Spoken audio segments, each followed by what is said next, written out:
Ministre de la Santé, 20h28 sur France Info. On se retrouve dans quelques minutes pour la suite des informés de France Info.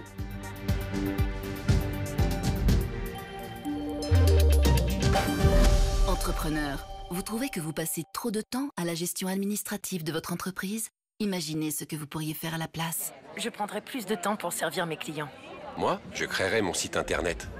BNP Paribas lance Mon Business Assistant, un service de gestion simple et sécurisé intégré à votre espace client professionnel. Prévisionnel de trésorerie, devis et factures automatisés. Pour en savoir plus, rendez-vous sur mabankpro.bnp Paribas. BNP Paribas, toujours là pour vous.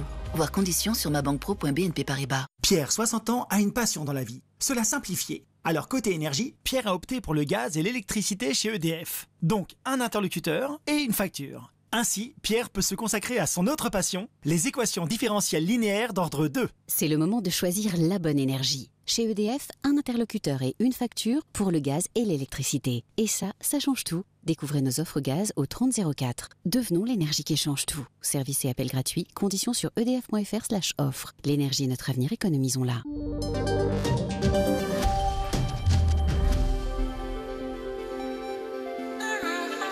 La météo, les prévisions avec vous, Jean-Pierre Hameau de Météo France. Demain matin, vous allez retrouver de faibles pluies sous un ciel couvert entre les Pays de Loire, la Haute-Normandie, l'Ouest parisien et le Nord-Pas-de-Calais. Retour des éclaircies de la Bretagne à la pointe du Cotentin. Et partout ailleurs, le ciel sera partagé entre éclaircies et passages nuageux. Le temps sera déjà orageux sur une bonne partie de l'Aquitaine et du Limousin. L'après-midi, le ciel sera souvent nuageux avec en prime de faibles pluies entre l'Île-de-France et les frontières belges. Et attention, les orages vont se décaler vers le Languedoc-Roussillon et l'Auvergne, puis vers la région centre-est et le massif alpin.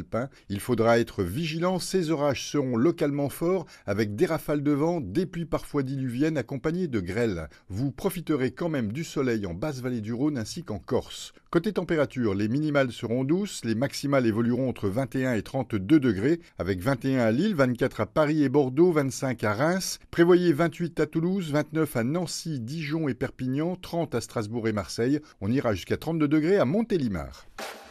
Sur le site, l'application et sur smartphone, France Info, plateforme d'actualité numéro 1.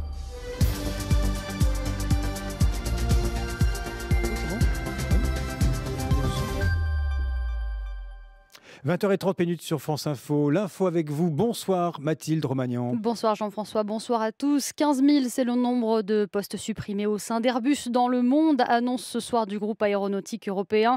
5 000 postes seront supprimés en France et en Allemagne d'ici l'été prochain, 1 700 au Royaume-Uni. Le secteur aéronautique a été durement touché par la crise sanitaire. Les syndicats d'Airbus disent s'opposer à tout licenciement contraint.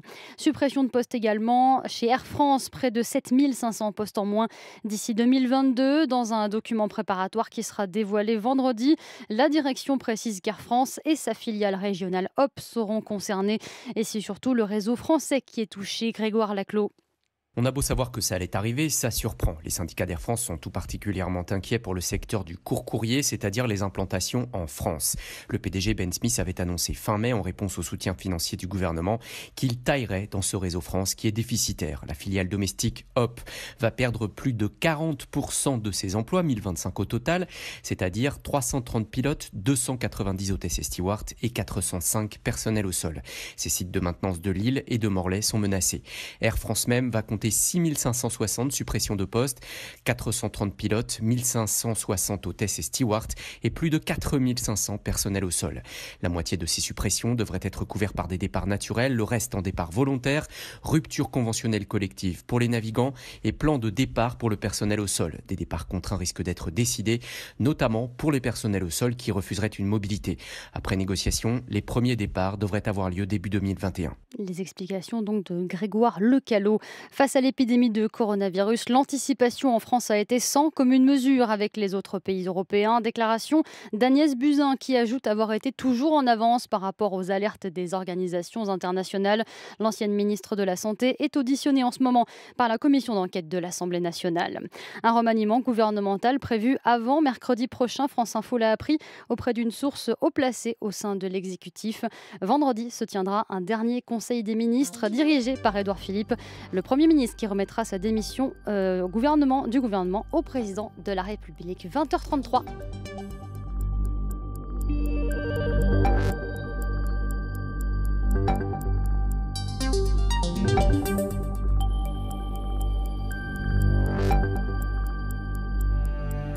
20h, 21h, France Info, les informés, Jean-François Aquili. Avec Albert Zenou, le chef du service politique du Figaro, Nathalie Moret, journaliste politique au bureau parisien du groupe Ebra.